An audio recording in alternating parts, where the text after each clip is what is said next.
کوئی گناہ سرزد ہو جائے تو کیا کہیں؟ حضرت ابوبکر صدیق کہتے ہیں کہ میں نے رسول اللہ صلی اللہ علیہ وآلہ وسلم کو فرماتے سنا کہ جو مسلمان کوئی گناہ کرے پھر اچھی طرح وضو کرے اور کھڑے ہو کر 2 رکعت نماز پڑھے اور اللہ سے استغفار کرتے ہوئے اللہ تعالیٰ سے معافی مانگے تو اللہ تعالیٰ اسے معاف کر دے گا۔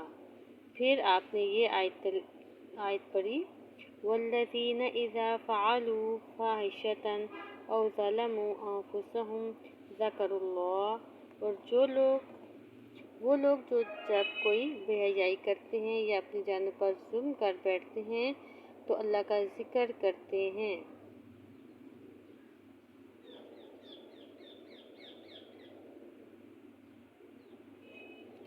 سبحان اللہ و بحمدہ، سبحان اللہ العظیم۔